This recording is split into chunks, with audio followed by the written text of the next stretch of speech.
Welcome back. It's time now for our Top 4 in 4 segment, where I review the top 4 stories of the week in 4 minutes. These stories consist of the most shocking headlines, newsmakers, videos, and images that definitely caught our eye this week. Now, this Friday's edition of our segment is a little different. With March being Women's History Month, I will be counting down the top stories of the week that are particularly geared towards the ladies. Let's begin. First up, headline number 4, Katie Couric, Chris Matthews, Newt Gingrich, Wayne Newton, and Mr. T will be among the mourners attending today's funeral for Nancy Reagan. People have been paying their respects to former First Lady Nancy Reagan, whose casket lies in the Ronald Reagan Presidential Library in California. On Wednesday, more than 3,000 people paid tribute, and visitors left with cards with Nancy Reagan's monogram in her signature red. The funeral is today. Nancy Reagan will be laid to rest next to President Ronald Reagan on the grounds of the library. Nancy Reagan died from congestive heart failure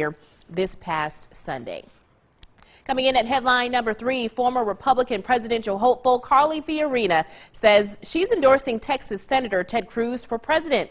Speaking at a rally in Miami, Fiorina called Cruz a leader and reformer, willing to take on the status quo in Washington. She roused a chorus of boos from the crowd when she mentioned frontrunner Donald Trump and referred to the billionaire businessman and Democratic frontrunner Hillary Clinton as the system. Fiorina ended her campaign in February after failing to earn enough votes in early voting states to take on leading GOP candidates, including Trump, Cruz, and Marco Rubio.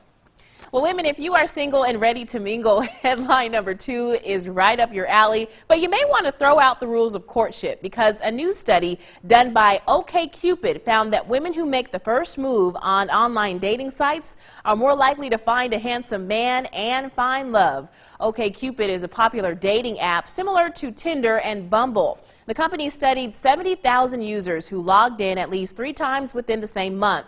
It found that women who sent the first message were 2.5 times more likely to receive a response than men who did the same. And the men the women contacted were more attractive. The study also found male online users send messages to women who are 17 times more attractive than themselves, while women send messages to men who are 10 times more attractive than themselves. So ladies, the bottom line, if you see a handsome guy, go for him. You are more likely to get a response if you make the first move on an attractive guy.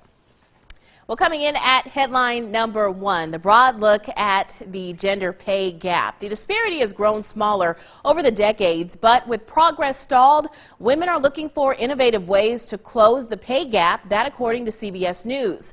Get this, on average, women are paid 79 cents for every dollar a man makes. If you do the math, if a man were to make $60,000 a year, a woman in the same position doing the same work earns around $47,000. For some minorities, it's even worse. Black women are paid 63 cents and Latinas just 54 cents for every dollar a white man makes. But women are looking for ways to get around that pay gap. For instance, the American Association of University Women offers free salary negotiation classes, and the students have been showing up to learn how to drive that hard bargain. But economic and political experts aren't convinced that teaching women to negotiate will actually make a difference. They say while the salary talks stall, women should negotiate everything else.